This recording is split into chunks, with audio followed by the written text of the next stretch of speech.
So here we have a question about hospice.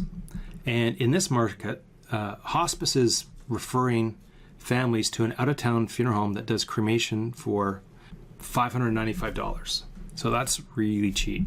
The cremation here in Victoria, the fee itself is higher than that. So in some markets, it's become very competitive, and they're trying to go all in for these like super low numbers.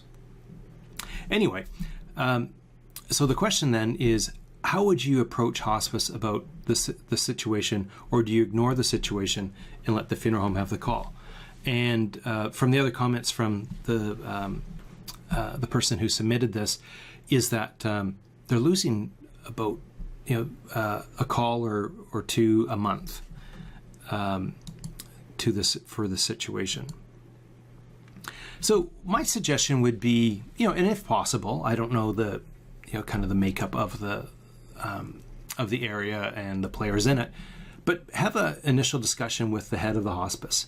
Just say, hey, I'd like to, can we schedule a time to chat? I have, just have some things. How can we serve you better? And then what I'd recommend is create a comparison table or matrix showing the difference in value between what you offer and then what the out-of-town competitor offers. So like in the previous question, if you have a side-by-side comparison, and if they're at $595 and you're at $1595, I don't know, maybe it's higher. Obviously, the higher it's going to be is going to make it tougher on your side to compete.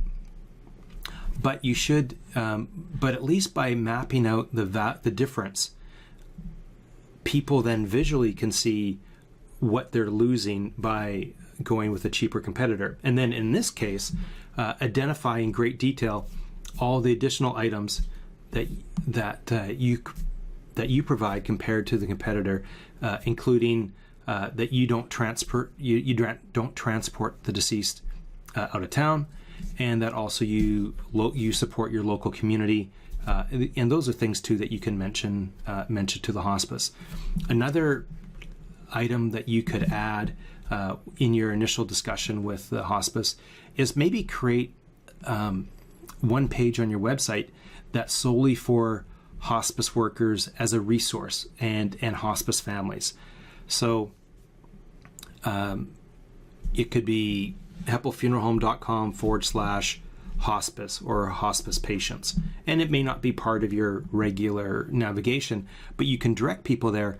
And just like in one of the previous questions about the yellow pages, you can then have a conversation directly with those people, because the people that would be on that page would either be a hospice worker or a family member of someone who's a patient at hospice. And then you can start to provide value to that hospice and turn that around. So it's going to take a little bit of legwork, but a call a month over time is going to that erodes your market share. And the thing about funeral business is every call that you win, it's a call that your competitor doesn't win, and vice versa. So every time one funeral home's getting weaker and one funeral home's getting stronger to a certain point. Now, if it's only one call a month and you're doing 30 other calls, to spend a whole bunch of time to try to win a $600 call, may not be the best thing to focus your time. But if it's 10 calls a month or so, then yeah, that's important.